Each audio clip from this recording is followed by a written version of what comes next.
Joining us now is Carice Witte, founder and executive director of Signal, the Sino-Israel Global Network and Academic Leadership, to help unpack what this meeting really means for global trade and geopolitics. So, Carice, Trump called this meeting a breakthrough.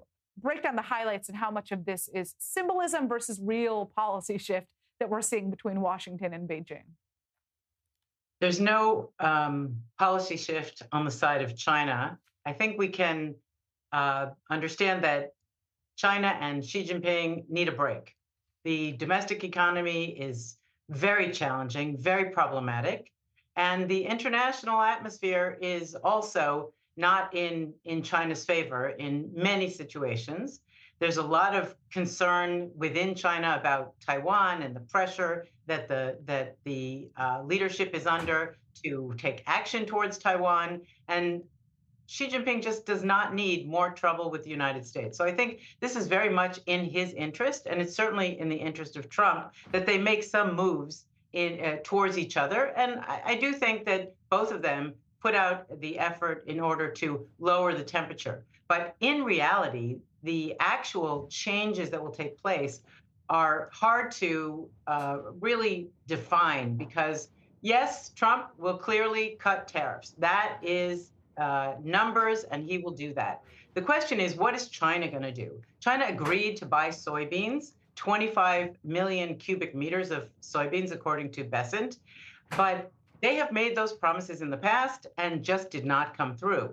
We know that Xi Jinping used the tariffs in order to push his wholesalers to move away from U.S. supplies to Brazil. He had tried for years to get them to do that, and they have all of their entire trade set up with the U.S., very organized, very cost-effective. So it was really hard for him to get them to move to Brazil. But tariffs made it happen, and so now 70% is coming from Brazil. Is he going to let that number drop and actually make significant purchases?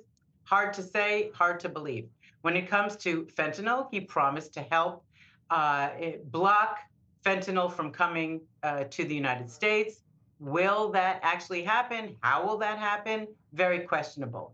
On rare earths, the leadership has instituted a complex system for monitoring where the rare earths go. Not only does the seller have to get a license, they also have to bring proof from the buyer, pictures, data, that they are not being used for military purposes. So what is going to change? Are they going to ease up on the procedures and the protocols? Are they going to allow the rare earths to flow? Again, it's hard to say.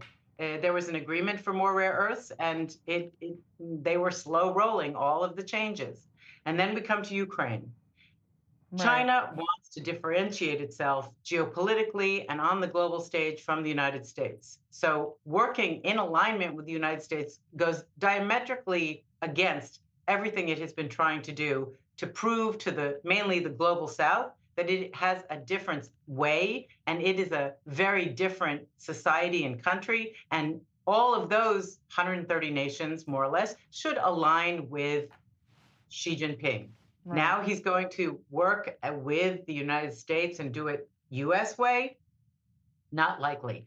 The readouts from China were that they want to have an independent diplomatic role, and they have their own position paper, and they're looking for political solutions, of course, but how much will they work with the United States? Again, very, very much in question.